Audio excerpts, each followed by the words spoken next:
além dessas perguntas, a gente vai aprofundar um pouco mais nesse assunto. A gente recebeu muito sobre congelamento de óvulos, qual é a idade ideal, sobre a possibilidade de produção independente, o que é legal hoje no Brasil, sobre a compra de óvulos, sobre a compra de sêmen, o que é legal e não é legal aqui no Brasil. Então, a gente vai falar sobre tudo isso aqui.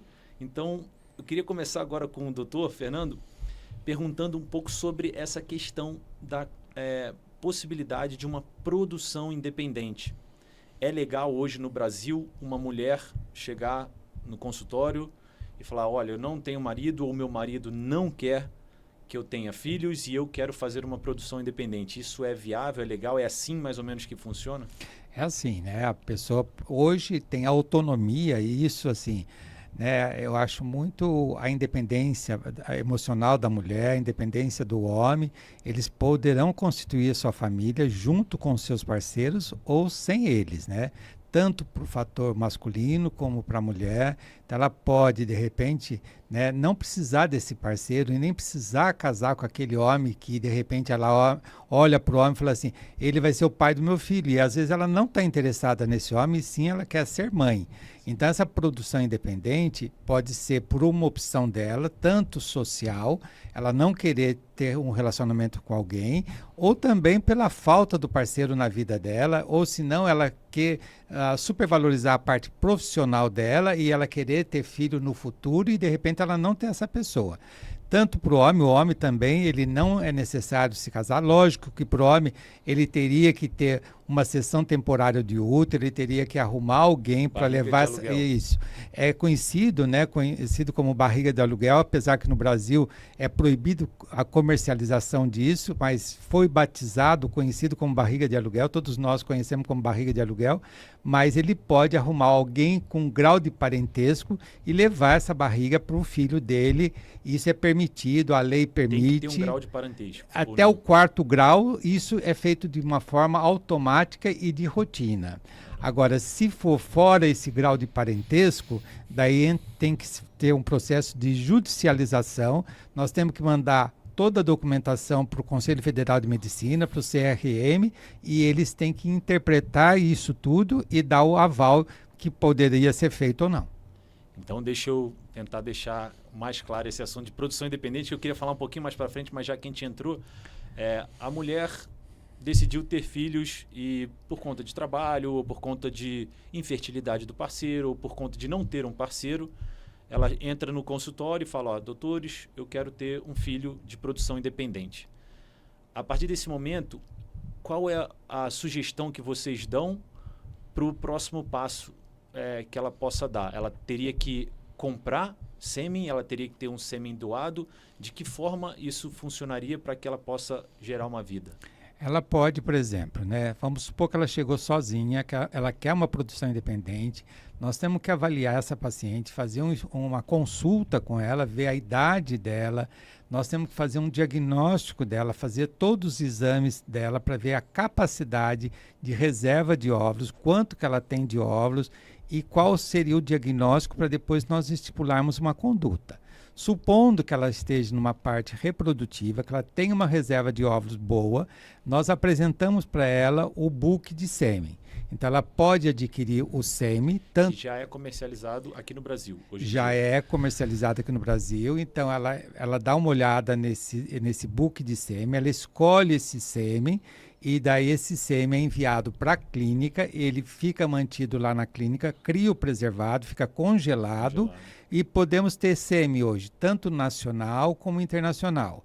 A burocracia do sêmen nacional, ela estipula o anonimato. O internacional, existe algumas situações que a paciente ela poderá até conversar com o doador e ela pode até estabelecer um vínculo de conhecimento com esse doador. A plataforma de exames para o sêmen internacional, ela vem com maior quantidade de exames pesquisados. O nacional existe uma limitação. Eles não pesquisam tantos, mas vem todas as características, a idade do doador, se tem doença, se tem antecedentes, se tem alguma doença na família, para ela poder escolher de uma forma que traga paz e tranquilidade para ela na concepção do filho dela. Então, a pessoa poderia escolher no banco de sêmen, né, num book de sêmen, se ela vai escolher esse doador sendo nacional ou internacional? Sim. Normalmente, as informações maiores são do doador internacional. Na realidade, a gente possui alguns bancos nacionais e esses bancos nacionais, eles têm o registro para importação de bancos internacionais. Então, nesses serviços a gente consegue tanto fazer a compra de amostras nacionais como internacionais. Como no Brasil é proibido você remunerar pela doação, você não tem uma amostra tão grande de doadores, né? São pouquíssimos as pessoas que vão lá para doar o seu espermatozoide. Já fora do Brasil, você pode remunerar. Então, a gente tem um leque muito maior de amostras, o número de exames realizados é muito maior, o número de informação. Então, você tem mais dados do banco, dos doadores especificamente dos bancos internacionais do que dos bancos nacionais. Sabe que um fato curioso que eu estudei na Califórnia, estudei nos Estados Unidos, e durante umas feiras que aconteciam na faculdade, tinha uma feira de doação de sêmen.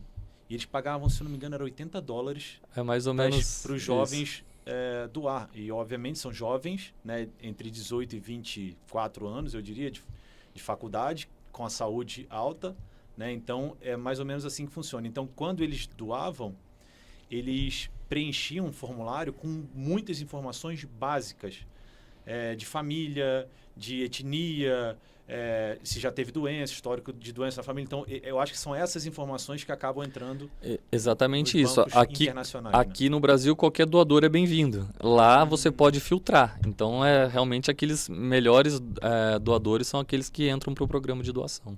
E a gente tem uma ideia de quanto custa hoje para uma mulher que quer comprar sêmen, que quer entrar nesses bancos do nacional e do internacional? Eu tenho uma ideia mais ou menos, né? Porque a gente só apresenta o book para o paciente E ela faz e o essa paciente que escolha. vai no banco e ela acerta toda. Eu acredito que é mais ou menos o nacional por volta de uns R$7.000 e o internacional por volta de uns R$9.000.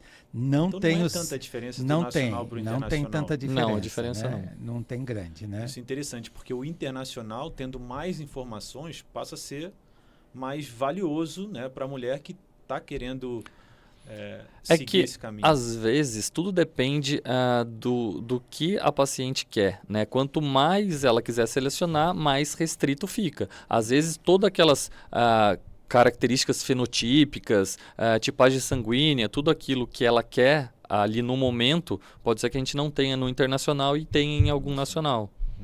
Eu acredito também, Mauri, que às vezes as pessoas, a gente procura a perfeição, né? A gente quer o filho perfeito e a gente às vezes tem algumas dificuldades nesse relacionamento do sêmen com a pessoa que vai receber, a receptora, porque as pessoas falam assim, o pai o avô do meu filho tem diabetes.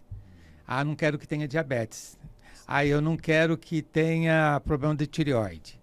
Só que se a gente pegar a população geral, todos nós temos antecedentes de algumas doenças. Sim. Então, às vezes, como orientação, com esse bate-papo que nós estamos fazendo, não existe essa perfeição que todos nós procuramos. Sim. Então, algumas dessas arestas devem ser interpretadas para o receptor, que é comum, tá certo? Senão ele se torna tão limitado e que ele vai acabar desistindo às vezes. Entendeu? Sim, é interessante falar isso porque eu cheguei a ver isso anteriormente e as informações são, pelo menos nos internacionais, elas são um pouco maiores.